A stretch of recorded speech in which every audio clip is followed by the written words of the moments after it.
guys, welcome back to my channel. This is part 4 of how I bought my dream beach villa in the south of Italy. If you're new here, my name is Anise and I'm an American living in London. But I don't know how much longer I'll be able to say that.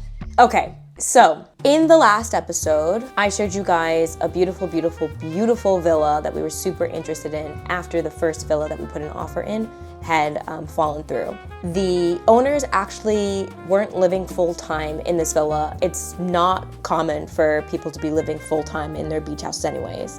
Usually they live somewhere close by, like a small village town nearby, but these people actually lived all the way in the north, in Turin, or Torino. By the time that we had made an offer, that they had verbally accepted it, they were already back in Torino. And I think it was gonna get tricky to get the keys for us to go and visit and see the villa. So we had to plan this visit a few months out. Anna had been helping us. She'd been doing all of the liaising between us and the sellers. And to make a long story short, literally guys, this Italian property buying process ain't that different from dating because these people ghosted us. Deadass, they ghosted us. I mean, we had talked about setting up a date, everything to go and see it, and then they just kind of stopped responding to Anna. And then months later down the road, they got back in touch and they were like, hey, we're interested again, but today's price ain't yesterday's price. So they raised the price of the villa by like 20,000 euros. And we were just like, nah, we're not gonna get jerked around with nonsense like this. But at that point, in that interim where they were ignoring us, you know, your girl was still on these websites looking and looking and looking at a bunch of villas. And so since we had already planned to go to Puglia to see this villa that has now ghosted us, we were just like, screw it. We'll still plan a visit to Puglia. We want to be efficient. We want to be effective. So what we did was we essentially lined up like 10 villas that we wanted to see in a matter of one weekend. So like more or less 10 villas in 2 days. It was an intense weekend. But this is where we're picking up now in the vlog. Yeah, let's get into it. Okay, so before we jump into the first villa viewing, I'm just gonna tell you a little bit about the Airbnb that we had booked for the weekend. So this is the Airbnb we stayed at while we were doing all these villa viewings. And this place was really beautiful. I don't know how else to say it. It was really beautiful. I think that it was like a great primer and kind of a great reference point for us of what a holiday home in Puglia could be. This particular property, so it was an Airbnb downstairs and also an Airbnb upstairs. We were staying in the downstairs part. This place was clearly very much designed for a lot of outdoor living. You know, there's a lot of entertaining space outside and so on and so forth. But I thought that this villa was a very good primer for our viewings because while the property seems really like luxurious and everything on the outside, on the inside it's actually pretty straightforward and pretty simple. And a lot of the properties that we viewed in Puglia were like that. I'm not even going to say that they were super luxurious on the outside. None of them were as luxurious on the outside. Most of them weren't as luxurious on the outside as this one was. But you can have a property, a villa that you see in Puglia that like looks super bougie on the outside, but on the inside, it's actually just pretty kind of like minimalist and straightforward. One quality about this Airbnb that it shared with a lot of the villas that we viewed is that in Puglia, you don't really have a lot of like floor to ceiling windows or like big windows to like let in light because Puglia, climate-wise, it gets very hot. So a lot of these villas are built with stone and they're built with like small windows or minimal windows because people want to keep the heat out. So that's one thing I kind of had to like, not necessarily like compromise on per se, but I had to get used to. Like, it's super sunny and I want all the light to come in, especially because I live in London. I don't get a lot of light in London, actually. London ain't been that bad lately, actually. But yeah, like Puglia is not the place that you're gonna go to and expect some kind of like, floor to ceiling windows letting in all the light like you do in Miami or someplace like that.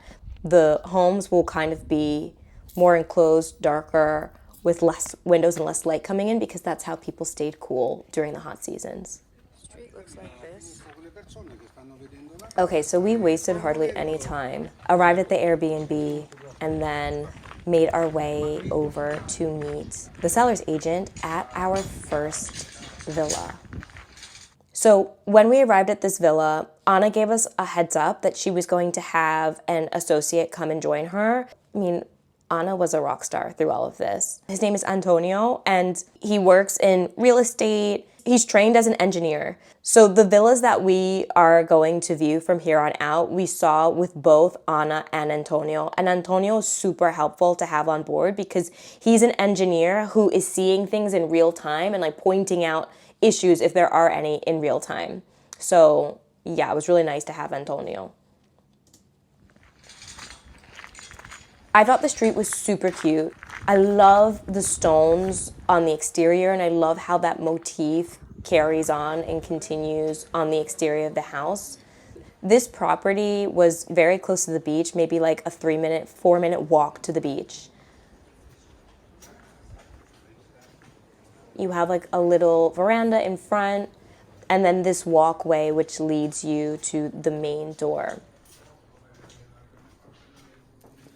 Okay, so when you first walk in, okay, I'm showing you one of the bedrooms here, but when you first walk in, and I'm gonna be frank here, I was not loving this foyer.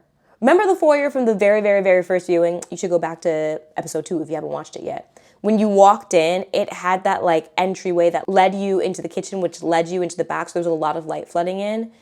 Instead, in this villa, the foyer was just a room. And what you might notice, okay, we're gonna have to rewind a little bit. What you might notice is in this foyer, they straight up have the sofa. And that's because there's not really a living room. Like this foyer is the living room.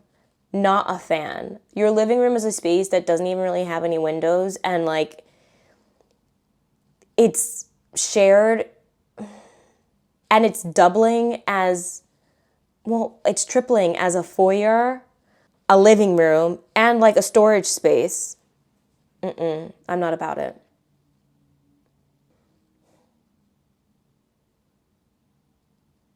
But this is common. This is common in villas in Puglia. Like a lot of times I would see a property and on the floor plan, like there would be bedrooms, but there would be no living room. So then they would just either put the sofa in the kitchen or in the foyer. And yeah, I'm not trying to criticize the culture or anything like that. And plenty of people live like that down there, but I didn't want that for me. Okay, let's keep moving through the property. Bedrooms are what they are. You know, they're not big.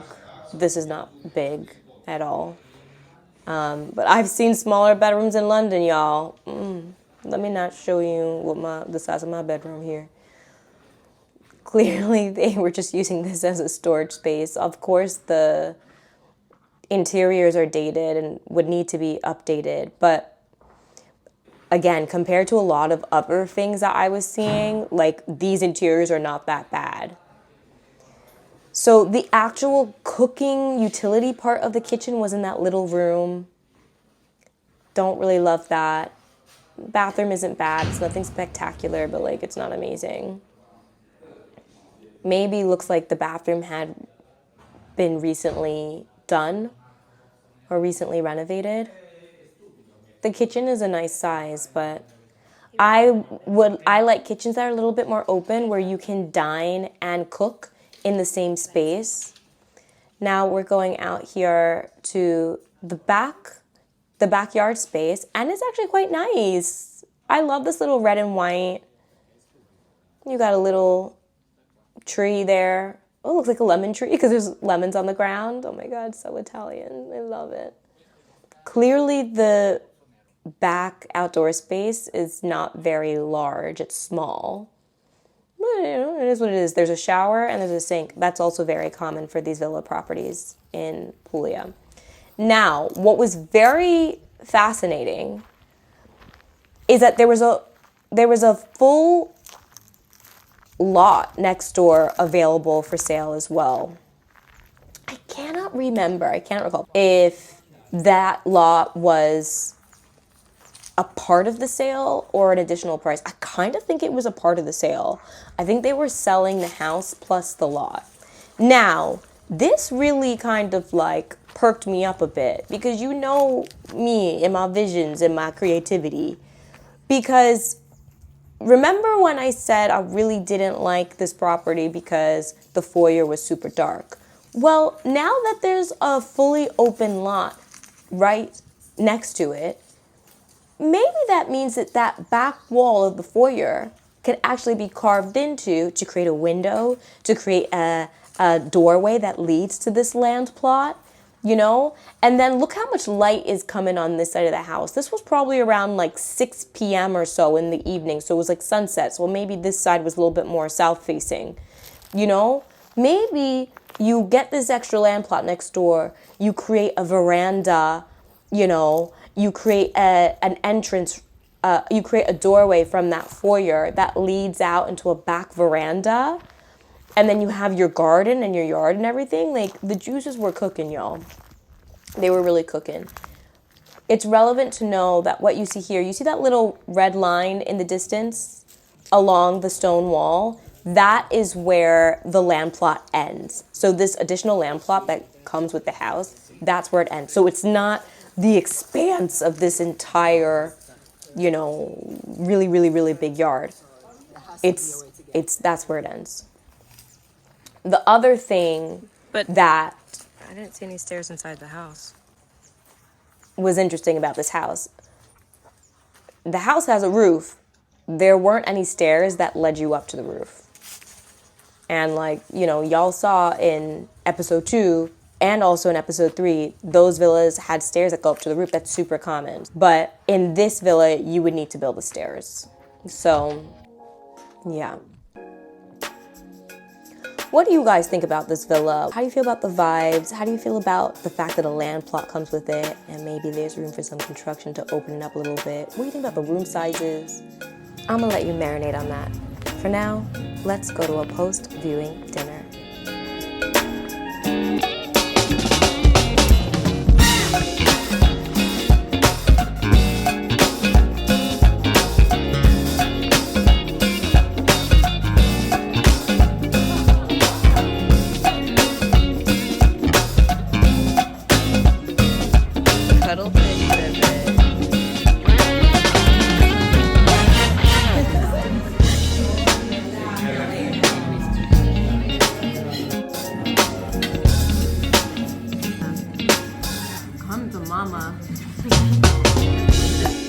But you gotta take it as is, baby. A bombshell that he shared with us